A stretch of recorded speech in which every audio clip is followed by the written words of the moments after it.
말라기 선지자가 요구했던 11조와 봉헌물은 헌금에 대한 요구가 아니었습니다. 11조를 대표적인 예로 들었지만 결국은 하나님을 향한 올바른 신앙 고백을 가지고 올바른 태도로 하나님을 섬겨야 한다는 사실을 강조하기 위해서 그 대표적인 예로 11조와 봉헌물을 이야기한 것이었습니다. 왜냐하면 중심과 태도가 올바르지 않은 모든 종교적 행위들은 하나님을 기쁘시게 하는 행위가 되지 못하기 때문에 그렇습니다. 그래서 중심과 태도를 바르게 담아서 모든 종교적 행위들, 예물뿐만이 아니라 기도, 헌신, 봉사, 예배, 이 모든 것이 올바른 중심과 태도를 가지고 행하는 것이어야 했습니다. 그래서 그 대표적인 예로 올바른 마음과 태도를 반드시 담아야 할 대표적인 예로 11조와 봉헌물을 언급했던 것이죠. 오늘은 여호와를 경외하는 것이 무슨 소용인가? 라고 말했던 당시의 이스라엘 백성들에게 하나님이 답변을 하듯이 여호와를 경외한다는 것이 어떤 의미인지를 오늘 본문을 통해서 설명하는데 여호와 날에 대한 부분을 강조하면서 여호와를 경외하는 것에 대해서 오늘 말씀합니다. 그 부분을 살펴볼 것입니다. 자, 먼저 13절 함께 읽겠습니다. 13절입니다. 시작. 여호와가 이르노라 너희가 완악한 말로 나를 대적하고도 이르기를 우리가 무슨 말로 주를 대적하였나이까 하는도다. 자, 지금 여호와 하나님은 말라기 선지자의 입술을 통해서 이스라엘에게 너희는 완악한 말로 나를 대적했다 이렇게 말을 합니다. 여기 완악한 말로 대적했다라는 표현을 오해하시지 말아야 될 것은 12절에서 저번 시간에 나눴던 12절에서 너희 땅이 아름다워짐으로 모든 이방인들이 너희를 복되다 하리라 만군의 여호와의 말이니라 이 표현에 대한 반응으로 이렇게 완악한 말을 했다는 것은 아니에요. 지금 여기서 완악한 말로 이 말을 했다라고 하는 것은 말라기 당시에 이스라엘 백성들이 가지고 있던 또 하나의 문제점을 다시 끄집어내서 하나님이 교훈하려고 하는 겁니다. 그래서 하나님이 11조와 봉헌물의 이야기를 했더니 그것에 대한 반응으로 또 완악한 말을 했다는 것은 아닙니다. 자, 무슨 말씀인지 이해되시죠? 다시 하나의 주제를 끄집어낸 거예요. 자, 하나님의 지적을 받은 이스라엘 백성들 우리가 무슨 말로 주를 대적하였나이까? 라고 반응을 했죠. 자, 이 내용은요, 이스라엘 백성들이 우리는 여호와 하나님을 대적한 적이 없습니다. 라고 우겨대는 거예요. 고집을 부리는 거예요. 그런데 왜 이들이 이렇게 우리는 하나님을 대적한 적이 없다라고 반응한 것일까요? 하나님께서는요, 그래? 그렇다면 너희들이 어떻게 나를 완악한 말로 대적했는지 내가 그 예를 들어줄게 라는 의미로 이제 14절을 이야기합니다. 자, 14절을 함께 볼까요? 자, 시작. 이는 너희가 말하기를 하나님을 섬기는 것이 헛되니 만군의 여호와 앞에서 그 명령을 지키며 슬프게 행하는 것이 무엇이 유익하리요? 이렇게 말했다는 거예요. 자, 여러분, 하나님을 섬기는 것이 헛되다. 여호와 앞에서 그 명령을 지키는 거 헛되다. 슬프게 하는 것이 아무 유익이 없다라는 말은 그냥 한마디로 정리하면 뭐냐면 우리들의 모든 종교적 행위, 여호와 하나님을 섬기는 모든 행위는 사실 아무 의미 없다. 아무런 유익이 없다라고 말했다는 거예요. 무슨 말씀 이해되시죠? 그런데 이렇게 말했다는 것은요, 공적인 자리에서 공개적으로 이렇게 서론하듯이 말했다는 것은 아니에요. 그런 의미는 아닙니다. 백성들이 평소에 행하던 행동들, 그리고 일상에서 그냥 무심코 나누었던 대화들, 이런 것들을 종합해서 결론을 내리면 결국 너희들은 이렇게 말한 것과 똑같아 라고 하나님이 말씀하시는 겁니다. 여러분, 당시의 이스라엘 백성들의 그 사회 속에서는요, 하나님을 섬겨봤자 우리가 원하는 대로 되는 일 사실 없더라 라는 이해가 많았어요. 그러니까 공공연히 어떤 일들이 자행됐던 거예요? 흠 있는 제물을 바치는 것. 제사장들도 흠 있는 제물을 용납해주고 뒷돈을 받는 것. 이런 것들이 그냥 일반화되었던 거예요. 이런 것들이 일반화되지 않았다면 흠 있는 제물이 함부로 여호와의 제단에 올려질 수는 없는 거예요. 대표적으로 제사가 어그러졌던 거죠. 바로 이런 모습들이 또 그들이 평상시에 그냥 쉽게 주고받던 내용들이 결국은 하나님을 완악한 말로 대적하는 행위가 됐던 것이죠. 여러분 주변 한번 돌아보십시오. 우리 교회 성도들끼리는 아닐지라도 여러분들이 세상에 나가서 예수 믿는다 하는 이들을 가끔 만나보면 이런저런 신앙적 대화를 하게 될 때가 있잖아요.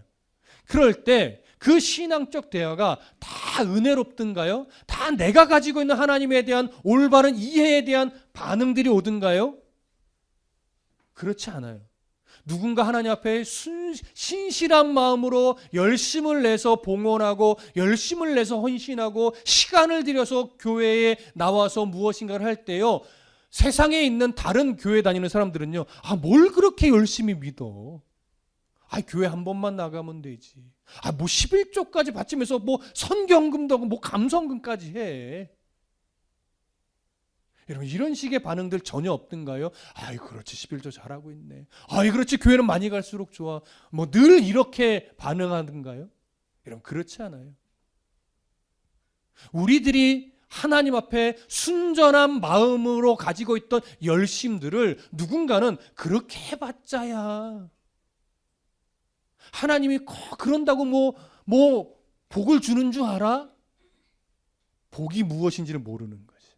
하나님의 복이 무엇인지를 모르는 거고, 하나님을 섬긴다라고 하는 것, 하나님 앞에 내 시간을 드리고 건강을 드리고 재능을 드린다는 것이 무슨 의미인지 모르니까 그저 사람이 가지고 있는 기본적인 계산으로 판단하고 이야기를 하는 거예요. 근데 이 당시에 이스라엘 백성들도요, 결국 왜 이런 하나님에 대한 왜곡된 이해가 생겨났냐? 자신들이 하나님 앞에 기대하는 것이 있잖아요. 하나님의 뜻과 상관없이 내가 이런 종교적 행위를 할 때 하나님은 이렇게 해주시겠지라고 하는 기대들이 있는데 그 기대들이 다 깨져버린 거예요. 다 깨져버리니까 하나님은 우리들의 기대대로 반응하시는 하나님이 아니라고 여기면서 말로는 공개적으로 선포하지는 못하지만 뭐 제물 깨끗한 거 골라드리면 뭐해? 하나님이 복 주시는 것도 아닌데. 뭐 시간 쪼개서 교회 나와서 그렇게 헌신하면 뭐해? 여전히 나는 힘든데. 이런 식의 생각을 가지게 되는데 그런 식의 이해가 자꾸 여러 사람들에게로 번져 갔던 거죠. 그러다 보니까 전반적인 이스라엘 사회 안에서 대부분의 사람들이 종교적 행위는 그대로 가지고 있었으나 그 종교적인 행위에 담아야 될 하나님에 대한 신뢰와 감사와 모든 것이 주의 은혜라고 하는 이 기본적인 성경의 중심이 전혀 그들에게 나타나지 않았던 거예요. 그러니 그런 것이 없이 행해지는 모든 중심의 태도들과 그들이 평상시 그냥 쉽게 내뱉었던 말들을 종합해 보니 하나님이 보실 때는 완악한 말로 하나님을 대적한 것과 별반 다르지 않았던 겁니다. 자, 여러분 14절을 다시 보시면요, 이는 너희가 말하기를 하나님을 섬기는 것이 헛되니 만군의 여호와 앞에서 그 명령을 지키는 거 헛되다는 거 이거 이해가 되잖아요. 그런데 그 뒤에 보면요, 슬프게 행하는 것이 무엇이 유익하리요? 이렇게까지도 연결해요. 여기서 말하는 슬프게 행하는 것 뭘까요? 어떤 행위를 가지고 슬프게 행하는 것이라는 표현을 하는 걸까요? 이 부분을 조금 도대체 무엇을 두고 이 표현을 한 것인가를 이해하기가 조금 어렵습니다. 그러다 보니까 학자들도 이런저런 견해가 조금 많아요. 다양해요. 그런데 그런 학자들의 견해들을 조금 정리해서 쭉 살펴보다 보면 한 가지로 조금 중첩되는 게 나타나는데, 그것이 뭐냐면 당시의 이스라엘 백성들이 금식을 행하며 조금 더 초췌한 모습으로 신에게 자신의 감정을 쏟아내는 행위, 이것을 의미하는 것으로 보는 시선이 많이 있습니다. 근데 저도 동의가 돼요. 예수님도 사람에게 보이려고 금식하며 더 꾀죄죄하게 일부러 외모를 드러내면서 경건한 하나님의 백성처럼 자꾸 드러내려고 하는 행위를 지적했던 모습도 있었습니다. 이런 것을 볼 때 당시 이스라엘 백성들 안에는요, 금식을 하면서 더 슬프게, 금식을 하면서 더 초췌한 모습을 드러내려고 했었고, 그런 모습을 사람에게도 보이려고 했지만 누구에게 더 보이려고 했을까요? 신에게, 하나님에게 더 보이려고 했던 거예요. 왜일까요, 여러분? 왜 하나님에게 금식을 하면서 자신의 처절한 심정을 자꾸 드러내고 모습까지도 처절한 모습으로 계속 어필을 하는 걸까요? 그래야 신의 응답을 더 확실하게 받는 것처럼 생각했기 때문에 그렇습니다.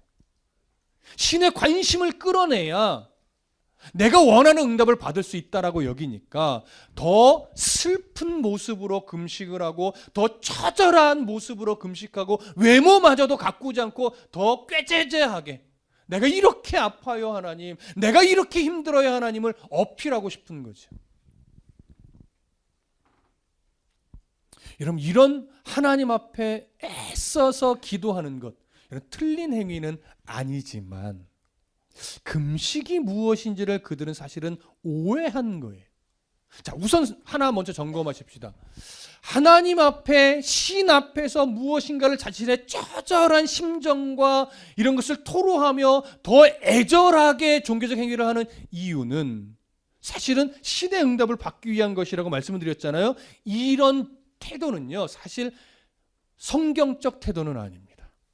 하나님이 그런 걸 원하시지 않아요. 이런 태도는 이방인들이 가지고 있던 신관에 입각한 행동이었어요. 왜요?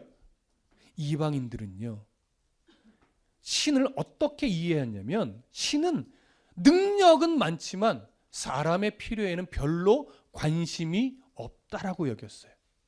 그러니까 그 신의 능력을 사용하려면 어떻게 돼요? 그 신이 나의 필요, 나의 간구에 시선을 돌리게끔 만들어야 되는 거예요.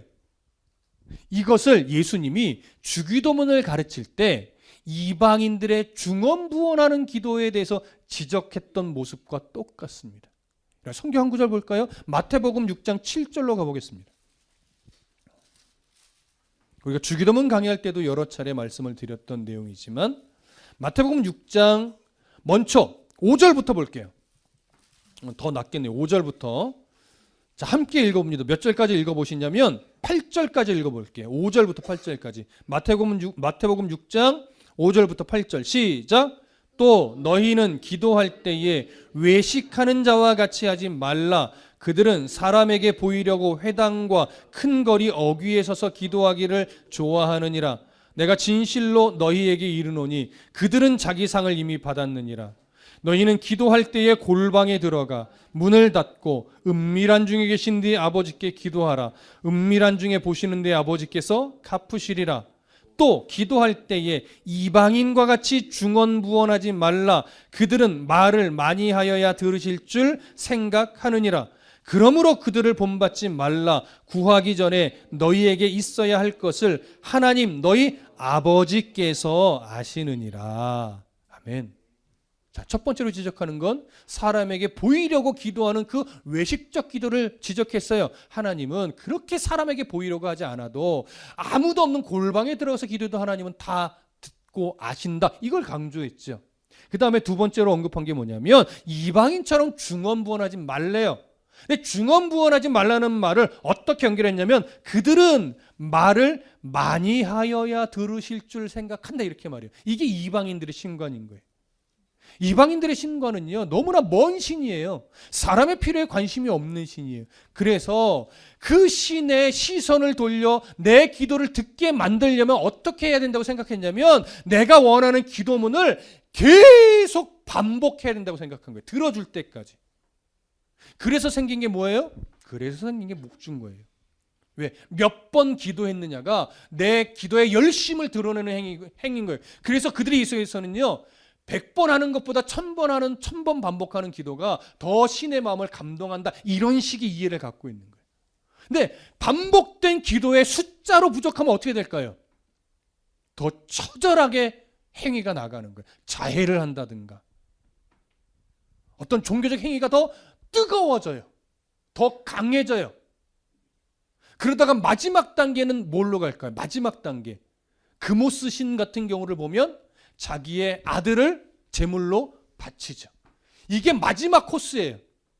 이렇게 하면 신이 내 기도를 들어 응답해 준다라고 생각을 하는 거죠.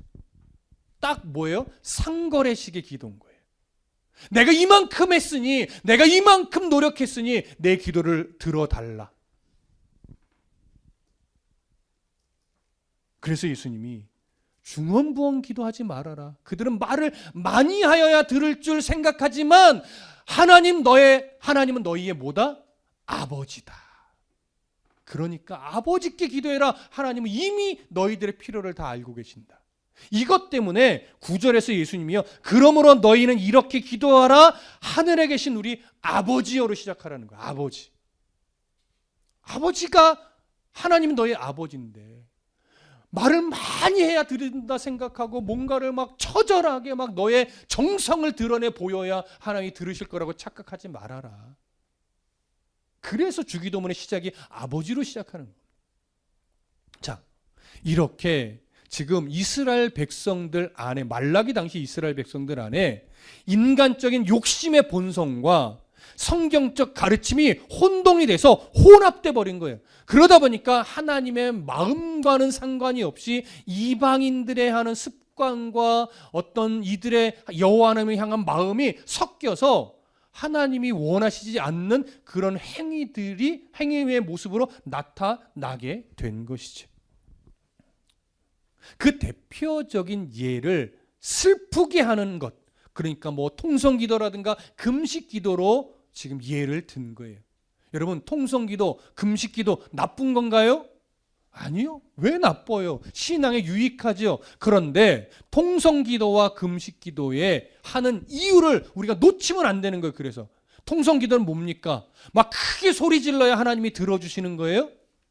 아니에요. 통성기도라는 것은요, 함께 더 기도에 집중하기 위해서 마음을 모으는 거예요. 왜? 어떤 사람은 아직 막 기도가 잘 안 나오는 사람도 있거든요.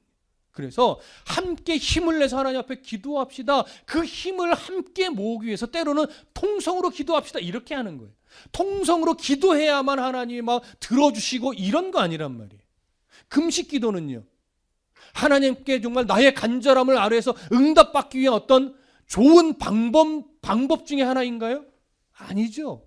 금식 기도는 이 문제는 절대 내 힘으로 해결할 수 없는 문제이니 이 문제가 어떻게 해결되든 나는 이제 하나님께 내어 맡깁니다. 이 의미란 말이에요. 어떤 결과를 주시든지 저는 하나님께서 내어주신 결과에 순종하고 믿음으로 받겠습니다. 이 고백이 금식 기도예요. 근데 우리 안에 나도 모르게 살며시 드리워져 있는 왜곡된 정서가 뭐예요? 금식 기도는 정말로 내가 이렇게 해도 안 되고 저렇게 해도 안 될 때 하나님 앞에 어떤 이 응답을 받기 위한 마지막 방법처럼 40일 금식 작정 기도하면 하나님 무조건 들어주신다라고 생각하는 이런 왜곡된 이해, 이게 이 당시에 슬프게 하는 것, 이것과 별반 다르지 않는 행위예요. 여러분, 하나님의 능력을 끌어내기 좋은 방법이란 없어요. 여러분, 하나님은 그렇게 응답하시는 하나님이 아니에요. 하나님은 우리의 아버지 되신 하나님이라고요. 머리털까지도 세심받으신 하나님이라고요. 뭐가 필요한지 다 안다고요. 뭘 주면 안 되는지 안다고요. 언제 주어야 할지도 안다고요. 그렇기 때문에 신음에도 응답하시는 하나님이에요. 그러나 하나님이요, 때로는 우리들의 신앙을 끌어내기 위해서 내가 부르짖을 때까지 기다리는 경우도 있을 뿐이에요. 그건 부르짖어서 준 것이 아니에요. 부르짖게 섭리하시는 것뿐이에요. 왜? 신앙을 더 끌어내기 위해서. 부르짖지 않아도 마음만 품어도 하나님은 우리 아버지이기 때문에 때가 되면 주시기도 합니다. 내가 생각하지 않았는데도 주시기도 해요. 나 이거 구한 적 없는데요, 이랬는데도 주시기도 해요. 근데 아무리 구해도 안 주시기도 해요. 왜요? 아버지는 다 아시니까. 여러분, 우리의 종교적 행위는요, 제발 하나님의 무엇인가를 끌어내기 위한 도구로 우리들의 종교적 행위를 사용하지 마십시오. 그건 상거래식 행위입니다.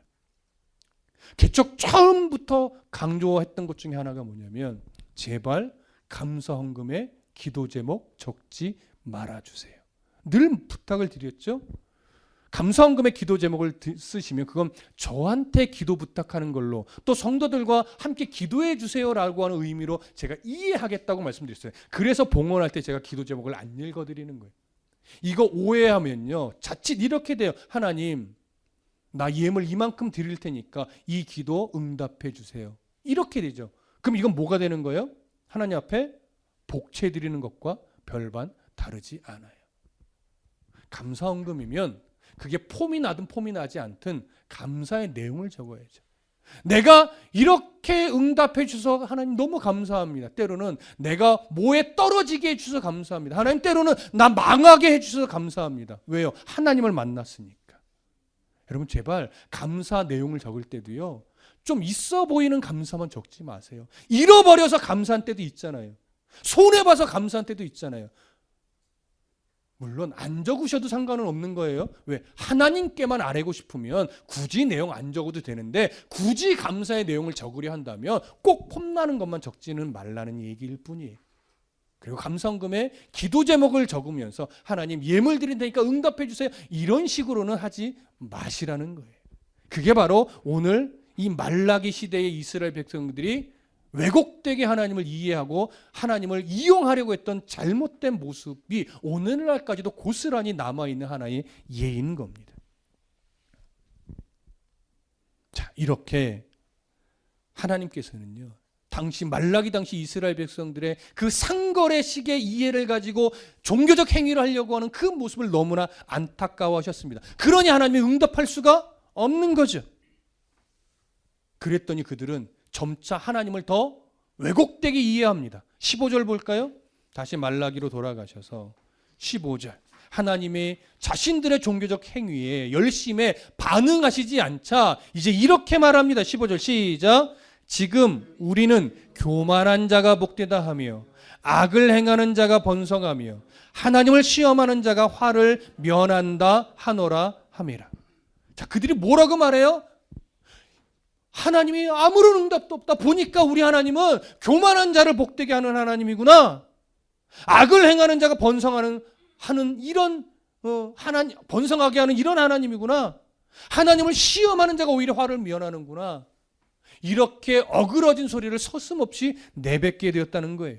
여러분, 이 표현을 볼 때 정말 문제점이 뭘까요?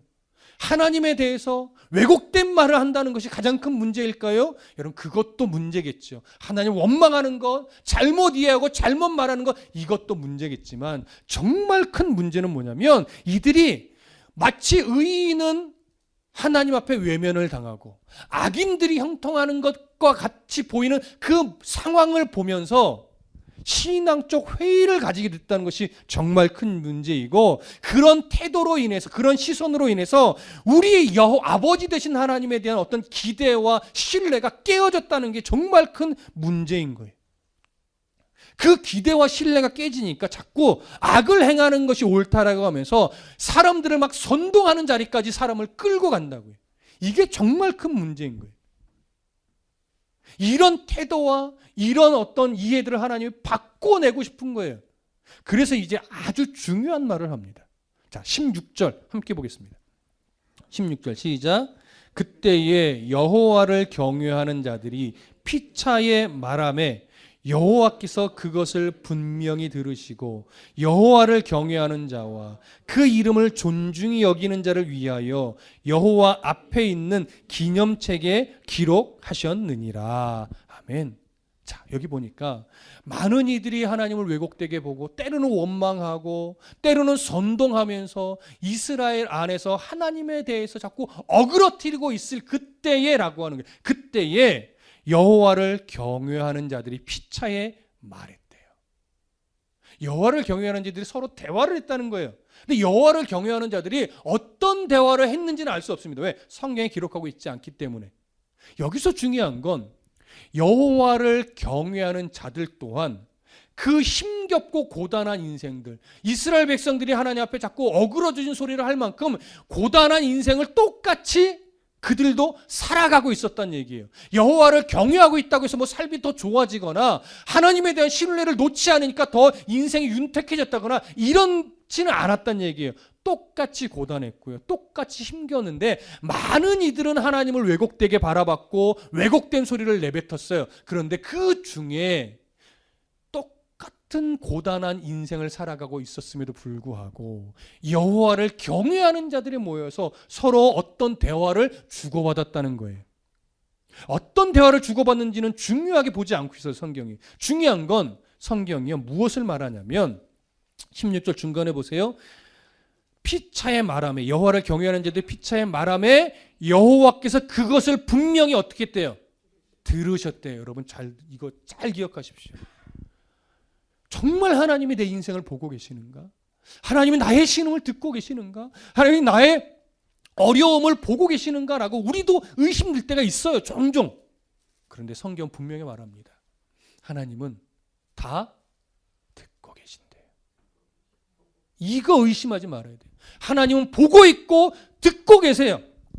뿐만 아니라 그것을 분명히 들으시고 여호와를 경외하는 자와 그 이름을 존중히 여기는 자를 위하여 여호와 앞에 있는 기념책에 기록했대요. 여기 기념책이 뭘까요? 여러 학자들은 요한계시록에 있는 생명책과 똑같은 것이다라고 말하기도 하나 지금 이 성경과 계시록은 조금 다른 어떤 그 맥락의 내용이기 때문에 여기서 말하는 기념책을 마치 구원받을 자의 이름이 기록된 생명책처럼 이해하는 것은 약간 무리라고 생각을 합니다. 여기서 중요한 것은 이것이 뭐냐라고 하는 것보다 기념책에 기록했다라고 하는 이 표현이 가지고 있는 상징적 의미가 뭐냐라고 하는 거예요. 여러분, 여호와 하나님이 정말 어떤 책을 앞에 두고 펜으로 기록했을까요? 뭔가를? 우리 하나님이 연필로 펜으로 뭔가를 쓰셔야 될 분이 아니에요. 여기서 강조되는 것은 뭐냐면 하나님이 여호와를 경외하는 자들이 했던 대화, 뭔지는 모르겠지만 서로를 위로하고 격려하고 하나님 앞에 올바른 신앙을 함께 가지게 하기 위한 그런 영적인 대화였겠죠. 믿음의 대화였겠죠. 하나님을 신뢰하는 대화였겠죠. 그런 대화들을 하나님이요 한 소절도 놓치지 않고 다 마음에 새겨 두셨다는 거예요. 하나님이 다 안다는 거죠. 다 기억하신다는 거죠. 그럼 이게 위로가 아닐까요? 여러분, 하나님이 우리의 고단한 인생의 신음소리를 다 보고 계시고 다 듣고 계시고 하나님의 마음에 다 새겨 넣으셨다는 거예요. 왜요? 그것이 불행한 인생으로 끝나게 할 것이 아니기 때문에 하나님은 우리들의 최종적인 마지막에 가장 영화롭고 가장 복된 최종의 복을 이미 예비해 놓고 계셨기 때문에 너희들의 신음소리를 내가 다 기억하고 있어. 너희들의 고단한 인생의 흔적들 나 다 알아. 그러나 아직은 견뎌야 될 시기이고 그러나 그것에 대한 내가 분명한 약속된 보상을 할 거야. 그걸 놓치지 않는다는 약속이에요. 우리들의 신음소리 한 소절도 하나님이 실수로라도 외면하거나 듣지 못하는 일이 없다는 것을 여기서 약속하고 계시는 겁니다. 얼마나 놀라운 은혜의 말씀입니까? 자, 이 중요한 말씀을 해주신 다음에 왜 이렇게 말했는지 이제 정확하게 언급하시는데 17절, 18절 함께 읽겠습니다. 시작. 만군의 여호와가 이르노라 나는 내가 정한 날에 그들을 나의 특별한 소유로 삼을 것이요 또 사람이 자기를 섬기는 아들을 아낌같이 내가 그들을 아끼리니 그때에 너희가 돌아와서 의인과 악인을 분별하고 하나님을 섬기는 자와 섬기지 아니하는 자를 분별하리라. 자, 여기서 언급하고 있는 내가 정한 날, 어떤 날이겠습니까? 바로 주님 재림하시는 그 마지막 때죠. 그때까지요 하나님은요 사실 수많은 시간 인내함으로 기다리시는 경우가 훨씬 더 많습니다. 이 당시의 이스라엘 백성들이 하나님을 왜곡되게 바라보고 자신들이 원하는 대로 하나님이 반응하지 않는다고 하나님은 악인을 더 좋아한다, 이런 소리를 함에도 불구하고요, 하나님은 오랜 시간 그들이 다시 하나님 앞에 돌아와 돌이킬 수 있도록 기회의 시간을 주시는 하나님이에요. 그렇게 기회를 주시는 하나님의 은혜의 시간들을 바르게 못 보니까 자꾸 하나님은 나의 소리에 귀를 막으신다, 하나님은 악인들을 더 좋아하신다, 기도하면 뭐하냐, 헌신하면 뭐하냐, 예배하면 뭐하냐, 자꾸 이런 소리를 하게 되는 거죠. 그런 말도 안 되는 그 억지 소리를 해도 하나님은요, 이 나쁜 놈 이렇게 반응하는 것이 아니라 그 소리를 다 들으시며 여전히 돌이킬 기회를 주시는 하나님.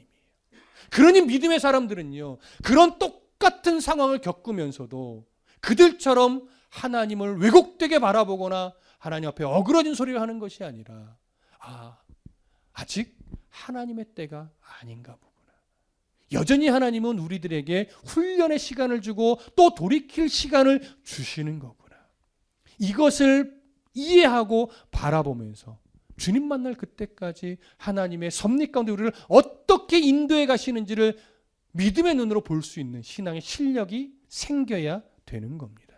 그런데 분명한 것은 뭐예요? 그날은 반드시 온다는 거예요. 하나님이 드디어 침묵을 깨고 하나님이 작정하신 그 선한 일을 행하실 때가 반드시 온다는 거죠. 그리고 그때가 되면 우리들을, 고단한 인생을 삶에도 불구하고 하나님을 놓지 않고 살았던 우리들을 특별한 소유로 삼을 것이라고 확실하게 말씀하셔요. 그리고 사람이 자기를 섬기는 아들을 아낀 같이 내가 그들을 아낀대요. 우리들을 이제는 하나님이 깊은 사랑으로 아껴주신다는 것, 그 아낌을 온몸을 다해 느끼게 해주실 거라고 오늘 약속하시는 거예요. 그리고 그날에 분명하게 하나님을 섬기는 자와 섬기지 않는 자를 구별하신대요. 아마 이때가 되면 이 말라기 당시 어그러진 소리를 내뱉던 사람들도 많이, 거의 대부분 돌이켜서 하나님의 백성으로 서 있을 겁니다. 오늘 우리는 바로 이런 은혜를 이미 던집은 자예요. 그런 생각해 보십시오.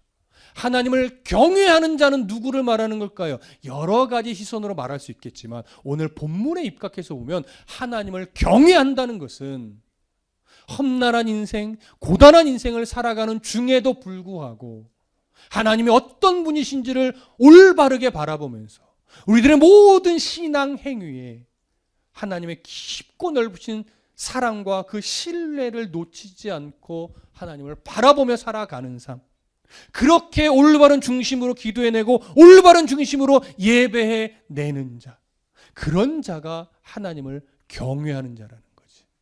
하나님을 경외한다는 것이 굉장히 거룩한 모습으로 막 두 손 들고 아버지 외치고 눈물을 흘리며 막 찬송을 올리는 거, 그것만이 하나님을 경외하는 것이 아니라 오늘 성경에서 강조하는 것은요, 고단한 인생의 그 현장 속에서 하나님을 놓치지 않고 여전히 힘겹지만 올바른 중심과 태도로 하나님을 바라보며 살아내는 자, 그 사람이 하나님을 경외하는 자예요. 그리고 그렇게 하나님을 경외하는 자의 신음소리마저도 하나님은 듣고 계시고 마음에 새겨 넣으셔서 마지막 그때에 하나님이 정하신 그날에 반드시 우리를 가장 복된 자리로 인도하여 특별히 자녀로 더 아껴주실 것이라고 오늘 우리에게 약속하셨습니다. 이 약속이 우리의 위로가 되고, 이 약속이 우리의 힘이 되고, 이 약속이 다시금 고단한 일상으로 돌아가셨을 때 흔들리지 말고 또 인생의 한 걸음을 내디딜 수 있는 용기로 작용되시기를 간절히 소망하고 축복합니다. 기도하겠습니다.